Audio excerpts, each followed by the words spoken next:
Hello, my Agony Aunties. So I have a question for you, which might be hard for you to get to because you're so young and vibrant. But this is the question. I'm struggling to come to terms with growing older and the changes in my appearance. I feel like I've lost the confidence I once had when I felt attractive, and now I just feel invisible and ugly. It's hard not to compare myself to younger, more vibrant people, and I worry that my worth is diminishing as I age. How can I rebuild my self-esteem and find a way to feel good about myself? I know some of that feeling. Why don't you start, Ma? On Zoom, I improve my skin tone by the Zoom. So when I'm on Zoom, I look pretty good. And then I go and look in the mirror and I feel like, oh, there I am. And before, I always needed glasses, but I've had my lenses replaced. And when I didn't wear my glasses, which was when I looked in the mirror to put makeup on, I couldn't see how I looked. And then when I changed my lenses, I really saw what I looked like. So I've been kind of blissfully ignorant for ages. You had your own personal filter, your own eye filter. And that kind of worked for me. I mean, it doesn't help seeing that you've got masses of wrinkles and sagging everywhere.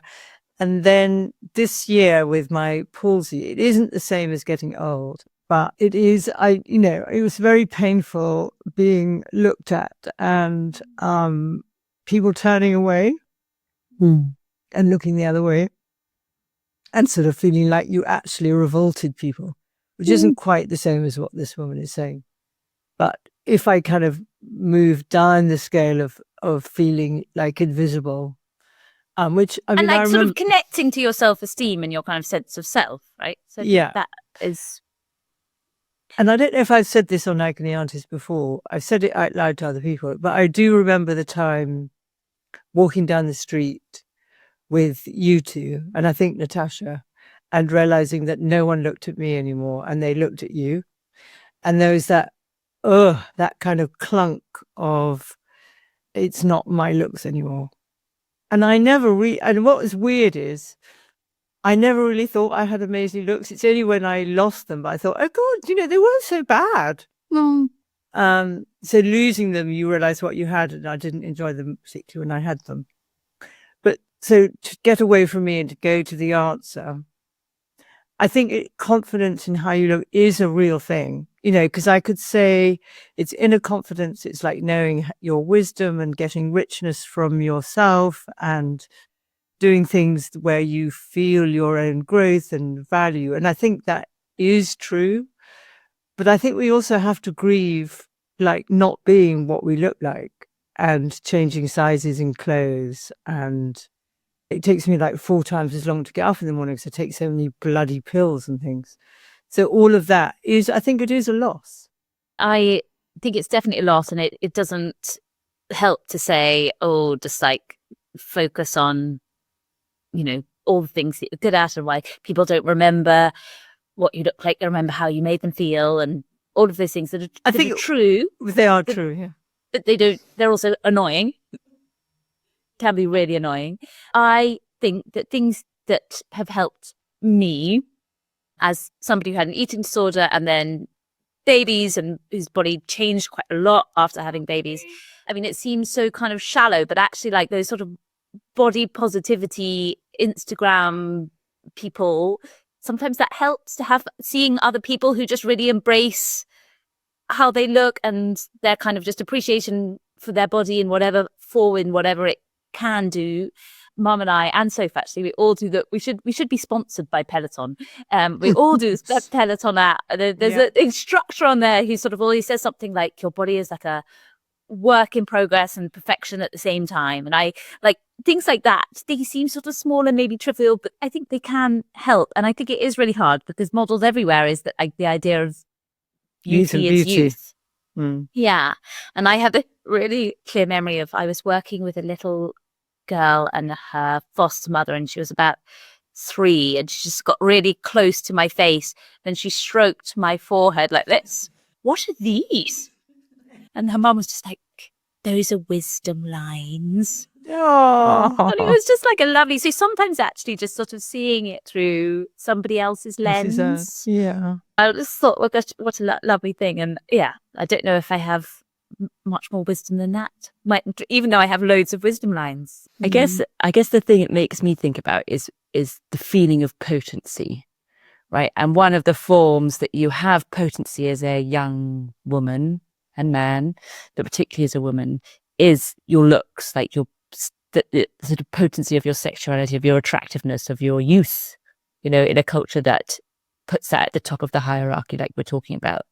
And so what she's talking about is what feels like a loss of potency in the world. People don't look at me. I become invisible. I feel lesser. And then I experience that internally as a lesser sense of self-esteem and worth. And so I guess you guys are talking about like that's a reality. In my head, I have this bit of an image of like bar charts of potency. And that in the culture that we're in, that bar chart of kind of young body face does, in the culture we're in, we get less validation for that as we get older. It's the reality. Or you get the exceptional ones, like, a 70-year-old actress who has an amazing figure and is wearing a bikini, but most of us wouldn't be wearing a bikini at 70. Exactly. Who we can't really identify with because no one actually looks like that. But I do think there's a place for, I know we're talking about things that can be annoying, but I think there is a place for claiming your potency as a powerful woman in the world. Often in your middle age and your later years, you've known what you are in your job. You're probably better in your job, more powerful in your job, like you, Mum. In some ways, I imagine you feel more potent now than you ever did in your 20s or your 30s. Definitely. And that can feel like a certain kind of erotic power. It's not my sexy young body, but it is a potency in the world that you can allow yourself to maybe claim. And obviously we don't know very much about this woman and what that might mean for her. But even in a role as a grandparent, as a mentor to other staff members, I had a client who talked about like realizing that when a young sort of 20-year-old something came into her office, it suddenly made her realize how powerful she was, like what she knew now, what wasn't going to happen to her, how she wasn't going to get kicked around in the workplace in the way she used to.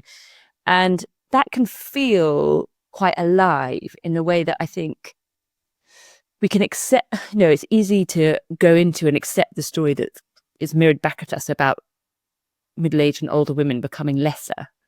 But I think if we support each other as fellow women and as fellow people, like Kate Winslet's been around a lot, I think, talking about this, where she's kind of on this, finding those people, like Emily said, of like kind of body positivity stuff, who help you tap into a different narrative where you can feel like, I got it, baby. Yeah. And you have to fight a bit harder for it because the world isn't giving it to you in the way that maybe it was before. But that's absolutely not a reason to accept that as your worth, or your power in the world. I think, like we often say, it's like holding both, isn't it? Finally, is to kind of grieve the version of yourself from the past, but also grow and move your attention towards and kind of enrich and nurture the parts of you that you do have, and really put a lot of effort into that, is what I think what you're both saying in a way, is like go for what you do have as well as feel sad for what is no longer yours. Yeah, and that confidence may change shape over age, but you don't have to lose it overall. Yeah. Yeah, I think that's really good. Thank you. And thank you very much for the question. It's a great question. And thank you all for asking questions. We really like receiving them.